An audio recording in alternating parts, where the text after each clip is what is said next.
Proses rekapitulasi memasuki hari-hari terakhir.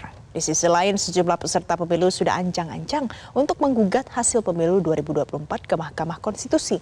Namun, di Mahkamah Konstitusi sendiri ada tantangan yang serius mulai dari formasi hakim hingga batas waktu yang terganjal libur dan juga cuti bersama dalam menuntaskan segala perselisihan sengketa perkara hasil pemilihan umum kali ini.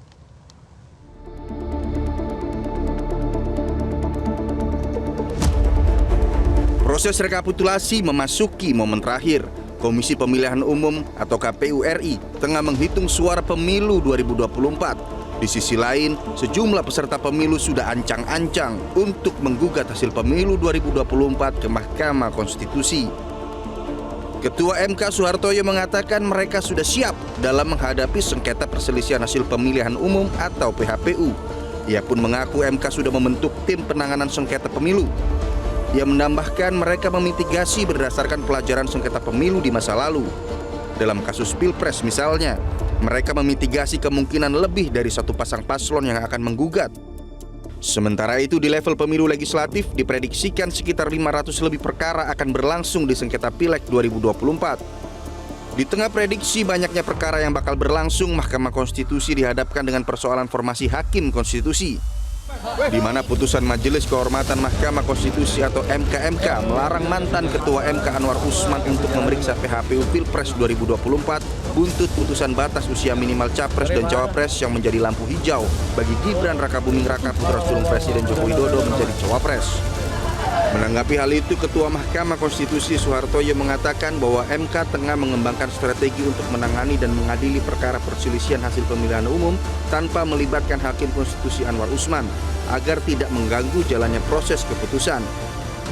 Ia juga menegaskan meski Anwar Usman telah dilarang untuk memeriksa PHPU Pilpres 2024, namun untuk PHPU Pileg masih terdapat kemungkinan. Selain Hakim Anwar Usman, adapun posisi Hakim Konstitusi Arsul Sani yang disorot terkait independensinya dalam penanganan perkara PHPU. Hal ini tidak lepas dari posisi Arsul yang berlatar belakang politikus P3.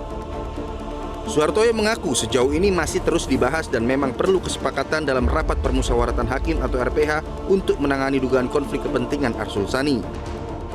Sebelumnya saat Arsul Sani masih belum aktif menjadi Hakim MK, ia menegaskan bahwa ia tidak akan dan tidak boleh ikut sengketa PHPU yang menyangkut partai berlambang Ka'bah itu.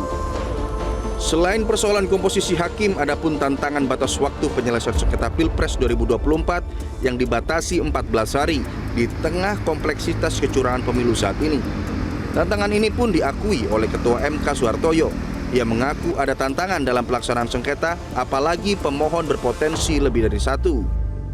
Berdasarkan pasal 475 ayat 3 Undang-Undang Nomor 7 Tahun 2017 tentang Pemilu dan pasal 74 ayat 3 huruf A Undang-Undang Nomor 7 Tahun 2020 tentang Mahkamah Konstitusi mengatur bahwa waktu penyelesaian sengketa hasil Pilpres paling lama 14 hari, di mana hari yang dimaksud adalah hari kerja.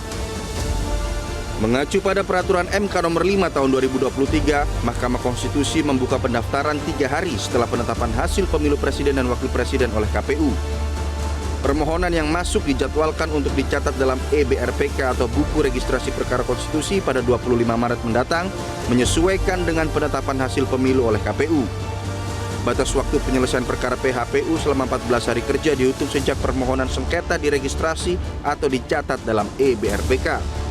Di sisi lain, jika melihat dari surat keputusan bersama Menteri Agama, Menteri Ketenagakerjaan, serta Menteri Pendayagunaan Aparatur Negara dan Reformasi Birokrasi tentang Hari Libur Nasional dan Cuti Bersama tahun 2024, tanggal 8, 9, 12, dan 15 April 2024 diputuskan sebagai hari cuti bersama.